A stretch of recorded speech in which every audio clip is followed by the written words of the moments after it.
Hi everyone, Eric Wabrick here from Autology AI, and I'm back with episode number 3 of the weekly behind the scenes series where I'm showing you what it looks like to build an AI company from the ground up and bringing you tips and tricks for incorporating AI into your personal lives and business. Now in the last couple of videos, I've been talking a lot about ChatGPT, and that was the first large language model, or LLM, that was released widely to the public. That was back in November of 22, and it immediately grabbed my attention and actually kicked off this whole chain of events and kind of created the fascination with AI and brought me here to where I am today.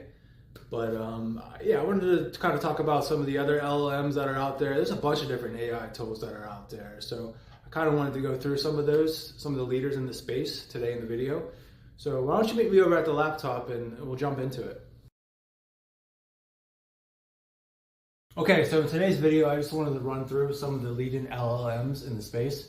So we got ChatGPT up on the screen. This is the OG of the LLMs. And I think it's the most versatile and well-rounded AI, and that's why I recommend it to everybody. No affiliation with ChatGPT. I wish there was an affiliate program, but sadly there is not. But yeah, like I said, I just think it's the most complete, well-rounded AI. So that's the one that I would recommend beginners or really anybody that's exploring AI.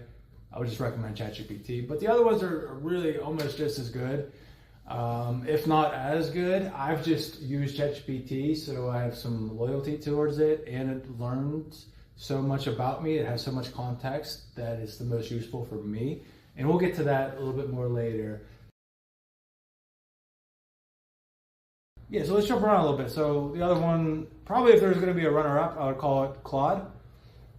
Claude's known for its writing. In particular, it's the Hemingway of LLMs, and it's known to be a thoughtful writer. I still use ChatGPT for my writing, and I'll get to why here a little bit later in the video. But out of the box, ChatGPT or Claude, I'll give it to you. I mean, it's a good writer right out of the box.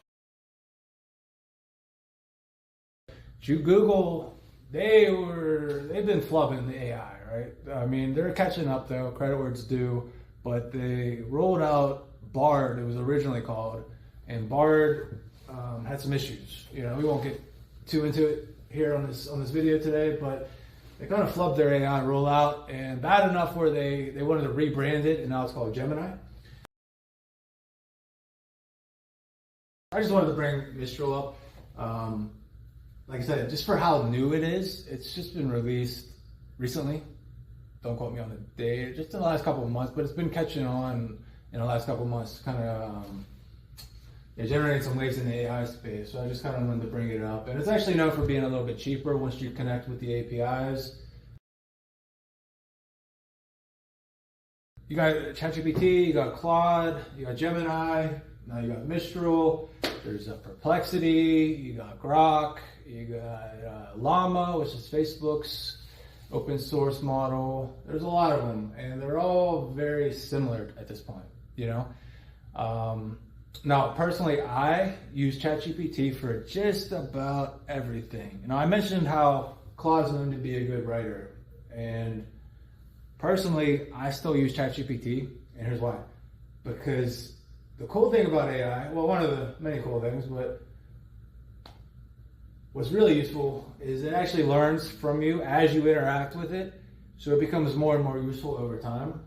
Now, I've got the premium version of ChatGPT, I don't remember, a long time ago, so I've just interacted with it the most, and it just has the most information about me, so that's why, even though Claude is a better writer out of the box, I use ChatGPT for my writing just because it has so much context on me, and I've got it so dialed in that it writes better than Claude would out of the box for me. But here's the thing, is like, I'll never just copy and paste something from AI's output. There's a couple reasons. Now, first of all, it makes mistakes called hallucinations. That could be a big issue. Especially in a professional setting, you don't want to be making mistakes. I know lawyers got disbarred for this because they were, you know, in their dispositions or they were creating legal documents and they were citing cases that never even existed. You know, ChatGPT was making things up, and yeah, it was a big news story. This was months ago, but yeah, there was a bunch of lawyers that got in trouble for this, and just in general, especially in a professional setting, but even in a personal setting, you don't want to be making mistakes, and it does hallucinate. Now, 99%, and it's getting better and better. But what I was going to say is 99.9% of the time it's going to be accurate, but there are that. Don't quote me on that number either, but I mean, majority of the time it's going to be accurate. But you just want to be careful. You don't want to just copy and paste. But even a bigger reason, in my opinion, is we just don't want to lose the human touch. Especially if I'm writing an email to Bob or anybody else. You know, as dialed in as ChatGPT is for me in my writing, I always make some edits. And here's the pro tip of the day: is a lot of people miss this with their writing. They'll go ahead and they'll make the edits in their email or whatever. Say they're writing a blog, an article, they're writing a term paper, they're in school, whatever it may be, whatever they're writing, they'll make the edits, but they won't put it back into ChatGPT. So then ChatGPT or any of the other LLMs we spoke about, they're not going to remember, and they're not going to know the names or the changes that you wanted. So once you make those changes over in your email, in this case, then you send it over and you say, hey, I made these changes. This is my final version, and we're just spitballing here, but I removed that last paragraph. It was repetitive. We didn't need it. I changed this word. I made it a little more professional. I didn't like how you called it Bob a buddy. It's a little too, as much as a rapport that we have, that's a little too informal.